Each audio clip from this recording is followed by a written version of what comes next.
Hi hello friends, the art of cooking ಚಾನಲ್ಗೆ ಸ್ವಾಗತ.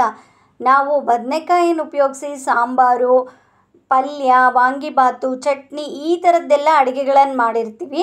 ಒಮ್ಮೆ ನಾನಿಲ್ಲಿ ತೋರಿಸಿರೋ ಥರ ಬದನೆಕಾಯಿ ಫ್ರೈಯನ್ನು ಮಾಡಿ ನೋಡಿ. ಒಮ್ಮೆ ಮಾಡಿದರೆ ಪದೇ ಪದೇ ಮಾಡೋದಂತೂ ಗ್ಯಾರಂಟಿ, ಅಷ್ಟು ಇಷ್ಟ ಆಗುತ್ತೆ. ನೀವು ಬದನೆಕಾಯಿ ಫ್ರೈಗೆ ಯಾವುದಾದ್ರು ಬದನೆಕಾಯಿನ ತಗೋಬೋದು.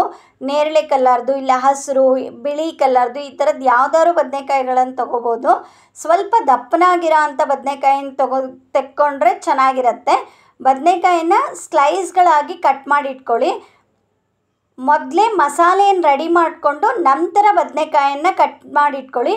ಹೀಗೆ ಮಾಡೋದ್ರಿಂದ ಬದನೆಕಾಯಿ ಕಪ್ಪಾಗಲ್ಲ.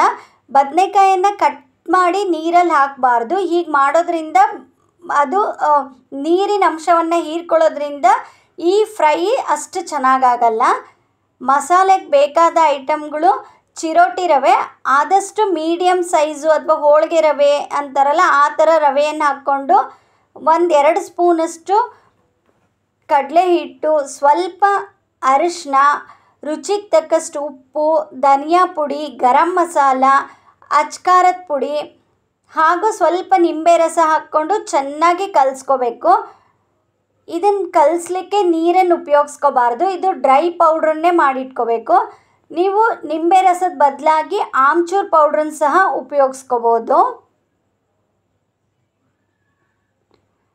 ಬೇಕಿದ್ದಲ್ಲಿ ಸ್ವಲ್ಪ ಇಂಗನ್ನು ಸಹ ಹಾಕ್ಕೊಳ್ಳಿ. ಈ ಪುಡಿಯನ್ನು ಮಾಡಿಕೊಂಡು ಚೆನ್ನಾಗಿ ಕೈಯಾಡಿಸಿ ನಂತರ ನಾವು ಹೆಚ್ಚಿಟ್ಕೊಂಡಿರುವಂತಹ ಬದನೆಕಾಯಿ ಸ್ಲೈಸನ್ನು ಚೆನ್ನಾಗಿ ಡಿಪ್ ಮಾಡಿಬಿಟ್ಟು ಅದನ್ನು ಒಂದು 10 ನಿಮಿಷಗಳ ಕಾಲ ಹಾಗೆಯೇ ತೆಗೆದಿಡಿ.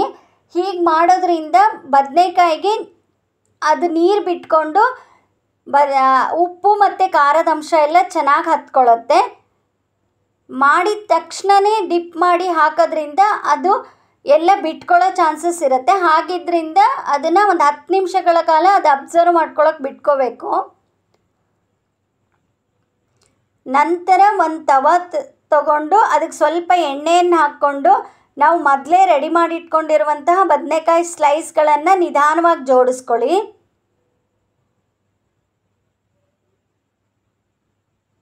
ಬದನೆಕಾಯಿ ಬೇಯೋಕ್ಕೆ ಹೆಚ್ಚು ಸಮಯ ತೆಗೆದುಕೊಳ್ಳಲ್ಲ.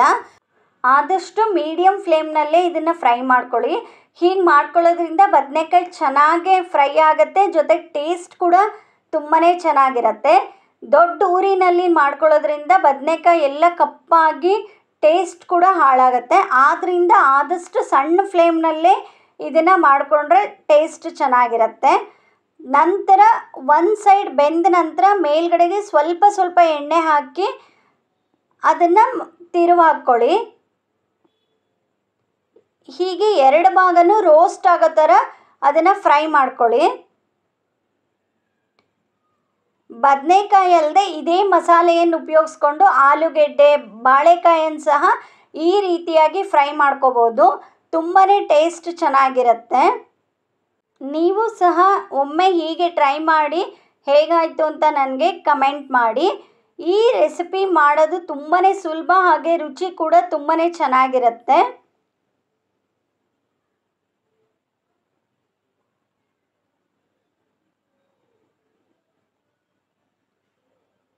ಇದಕ್ಕೆ ಹೆಚ್ಚು ಎಣ್ಣೆ ಸಹ ಬೇಕಿಲ್ಲ, ಸ್ವಲ್ಪ ಎಣ್ಣೆ ಹಾಕಿದರೆ ಸಾಕು.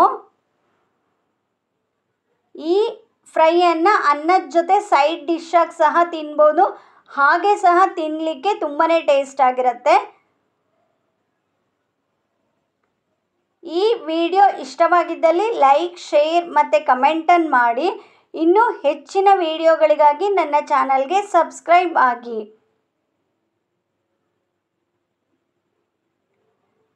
ಈಗ ರುಚಿಯಾದ ಬದನೆಕಾಯಿ fry ready. Thank you for watching my YouTube channel.